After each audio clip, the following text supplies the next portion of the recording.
Assalamualaikum warahmatullahi wabarakatuh. Salam persaudaraan buat dulur-dulur PSHT dimanapun kalian berada. Semoga dulur-dulur senantiasa diberikan kesehatan serta rezeki yang lancar. Amin.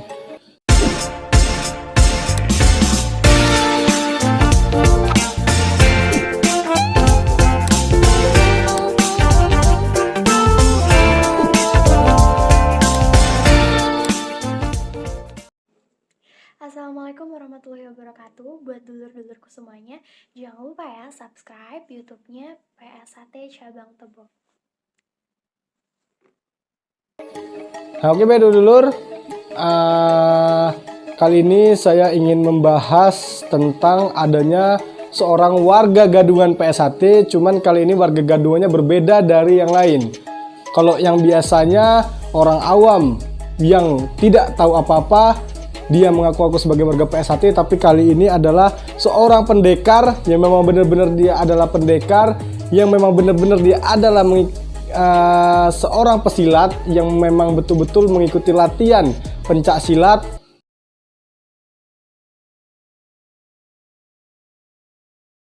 dari IKSPI Kerasakti dulur-dulur. Ini sangat menarik dulur-dulur. Seorang pendekar, seorang oknum pendekar IKSPI Kerasakti mengaku sebagai warga dari persaudaraan Setiati Trate dulur-dulur. Oke, sebelum kita melanjutkan pembahasan lebih jauh lagi, ada baiknya buat dulur-dulur yang belum support channel YouTube PSHT Cabang Tebo, jangan lupa untuk selalu support dengan cara tekan tombol like, comment, share, dan subscribe-nya. Dan jangan lupa untuk ditekan tombol lonceng notifikasinya biar dulur-dulur semua tidak ketinggalan video-video terbaru dan terupdate dari channel YouTube PSHT Cabang Tebo. Oke dulur-dulur, kita lanjut saja pembahasan tentang warga atau oknum dari pendekar atau warga dari IKSPI Kerasakti yang mengaku sebagai warga dari persaudaraan Setiati Trate. Kejadian ini terjadi di daerah Palembang. Untuk daerahnya saya rahasiakan, yang jelas di daerah Palembang. Daerahnya tidak jauh dari tempat tinggal saya sekarang ini, tempat bermain saya sekarang ini. Jadi dulur-dulur, oknum dari KSPI itu terciduk pada malam Jumat. Pada malam Jumat kemarin.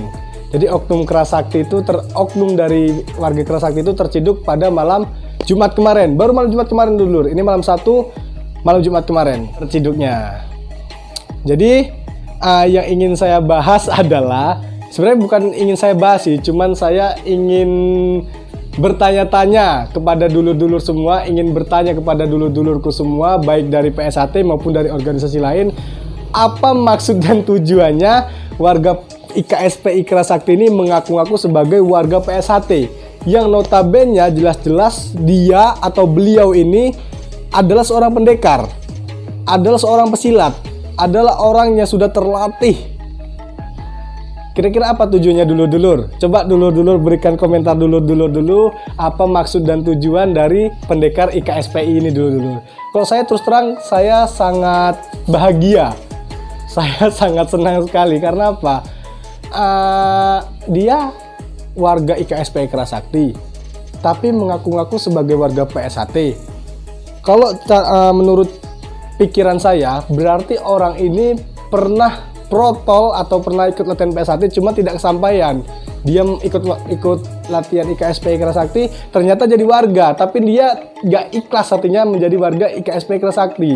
Karena kecintaannya sama PSHT, dia rela menanggung resiko dengan mengaku-ngaku warga dari persaudaraan Setiati Trate. Itu kalau menurut pemikiran saya dulur-dulur.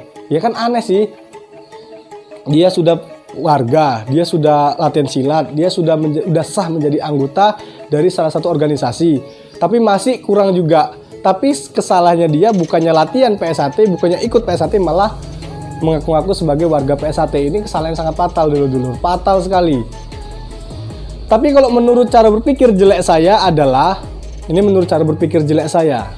Kalau cara berpikir jernih saya yang pertama tadi, ini kalau pikiran jelek saya, mata-mata dari organisasi, bukan dari organisasi dia sih, mata-mata untuk ada yang dipenasari sama dia, cuman tidak kesampaian. Makanya dia rela mengaku-ngaku sebagai warga PS1. Itu kalau menurut cara pandang yang negatif dari saya. Mata-mata ingin mencari informasi PS1 itu apa sih? Apa sih yang dirahasiakan di PS1? Apa sih jurus andalan PS1? Kayak mana sih orang PS1? Apa sih yang diajarkan di PS1?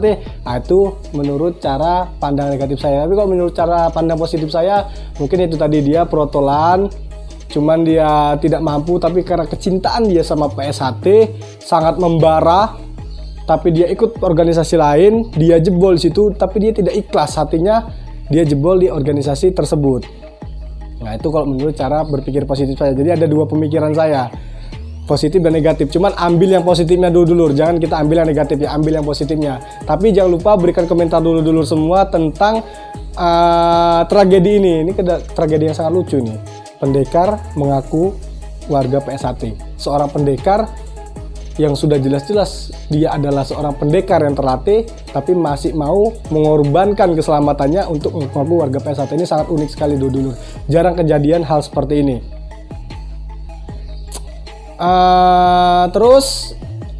Alhamdulillah masalah ini sudah dirampungkan oleh warga-warga di sini dengan baik, dengan kepala dingin.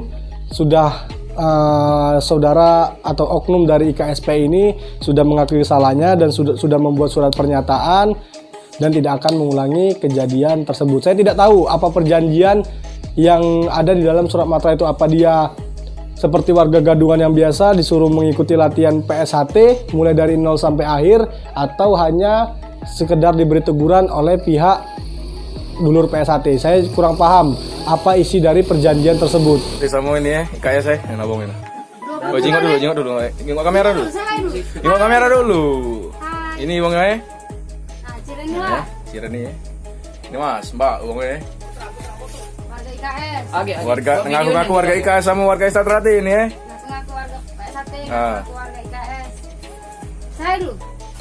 Kau ngaku-ngaku warga Sukabangun yo. Nah, apa? Tak salah, kasih apa? Yang jelas sudah mengakui kesalahannya, sudah membuat perjanjian juga. Oke, mungkin video saya kali ini cukup sampai di sini aja.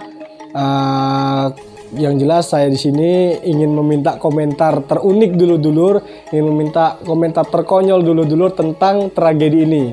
Yang jelas buat dulur-dulurku semua yang sudah menjadi anggota pencaksilat, yang sudah menjadi pendekar di suatu organisasi pencaksilat, syukuri apa yang kalian dapatkan.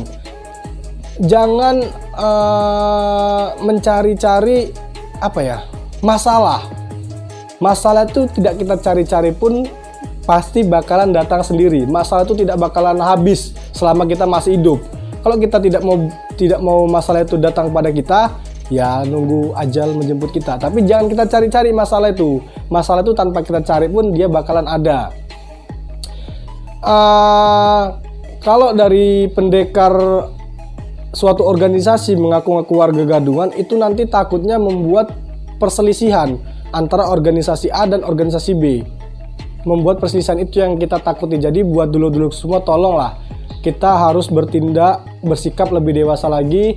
Jangan kekanak-kanakan, jangan terlalu ambisi untuk karena rasa penasaran atau rasa sok hebatnya itu menimbulkan kerugian kepada diri kita sendiri. Jadi tolong jangan sampai kejadian-kejadian yang merugikan diri kita terjadi kepada kita. Kalau hal itu mau tidak terjadi, ya itu tinggal tergantung diri kita masing-masing.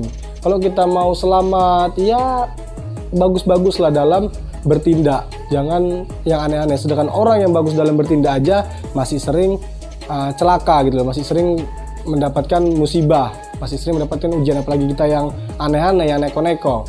Jadi mungkin pesan saya yang terakhir ini bisa dipahami sama dulur-dulur semua, baik dari organisasi saya sendiri PS1 maupun organisasi lain. Kalau kita sudah menjadi warga dari organisasi tersebut, syukuri apa yang kita dapati. Kita gali ilmu yang ada di dalam organisasi kita. Jangan mengurusi, mencampuri, membuat kekacauan di organisasi orang lain. Oke, dulur-dulur, Mungkin video ini cukup sampai di sini aja, kurang lebihnya saya mohon maaf. Saya akhiri, wabillahi taufiq wal hidayah. Wassalamualaikum warahmatullahi wabarakatuh. Salam persaudaraan buat dulur-dulur PSAT dimanapun kalian berada. Semoga dulur-dulur senantiasa diberikan kesehatan serta rezeki yang lancar, amin. PSAT Jaya, Los Gak Rewel. Jangan lupa berikan komentar dulur-dulur semua.